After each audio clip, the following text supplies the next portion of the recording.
लेह लद्दाख में हुए हिंसा को लेकर के अब वहां पर फोर्स शांति व्यवस्था बनाए रखने के लिए हर प्रयास कर रही।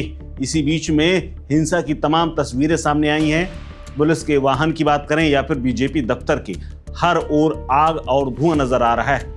लेकिन इसी बीच में सोनम वांगचुक ने एक अपील की है। उन्होंने कहा है कि ये जेनजी का जो पूरा आंदोलन है उसको लेकर मैं दुखी हूं। जो युवा हमारे साथी जेनजी जिन्होंने हिंसा की है उसको लेकर के मैं लोगों से अपील करूंगा कि शांति बनाए रखने। आज हमारा जो शांतिपूर्वक धरना प्रदर्शन था वो बुरी तरह फेल हुआ है। हालांकि उन्होंने युवाओं और जेनजी से ये अपील की है कि अब इस तरह की कोई घटना दोबारा ना हो। इसके अलावा शासन व्यवस्था भी लगातार वहां पर पेट्रोलिंग की जा रही है और व्यवस्था फिर से बनाने की हर कोशिश जारी है। क्या कुछ कहा है सोनम वांगचुक ने, सुनिए। दोस्तों, आज हमारे अनशन के 15वें दिन ये बताते हुए बहुत दुख हो रहा है कि आज लेह शहर में कुछ बड़े पैमाने पर हिंसा और तोड़-फोड़ होने लगी।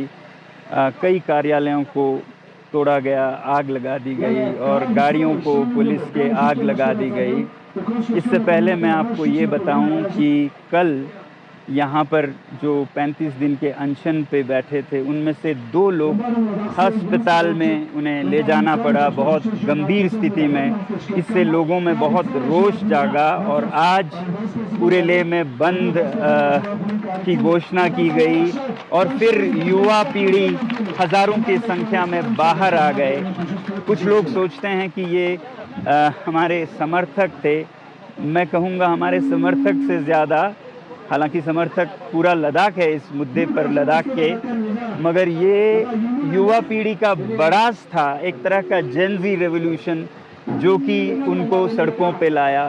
5 सालों से वो बेरोजगार हैं, एक के बाद एक बहाने करके उन्हें नौकरियों से बाहर रखा जा रहा है और फिर लद्दाख को संरक्षण नहीं दे रहे हैं। मैं हमेशा बोलता आया हूँ कि ये नुस्खा है समाज में अनरेस्ट का, सोशल अनरेस्ट का, कि आप बिना काम काज के युवा को रखें और उनके जो लोकतांत्रिक अधिकार हैं उनको भी छीन लें ना। आज यहाँ पर कोई लोकतंत्र का मंच नहीं है और 6वां शेड्यूल जिसकी घोषणा की थी, वचन दिया था, वो भी नहीं माना गया।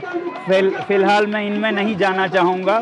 मैं अपील करता हूँ लद्दाख के युवा पीढ़ी से कि वो जो भी हो इस रास्ते पर न चलें, हिंसा के रास्ते पर। ये मेरे 5 साल के कोशिशों को नाकाम कर देता है। अगर हम इतने सालों से अनशन कर रहे हैं, शांति से पदयात्रा कर रहे हैं और फिर अंत में अगर हिंसा कर बैठे तो ये हमारा रास्ता नहीं है।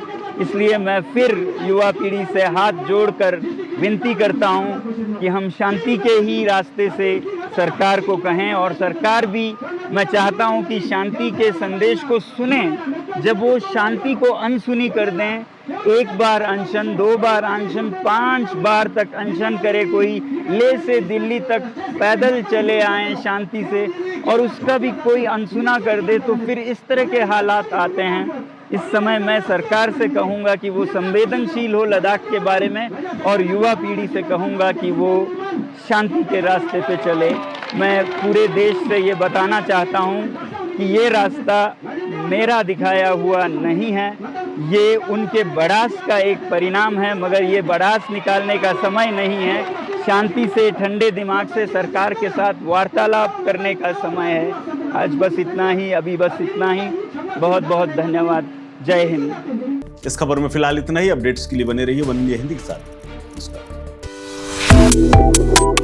Subscribe to One India and never miss an update.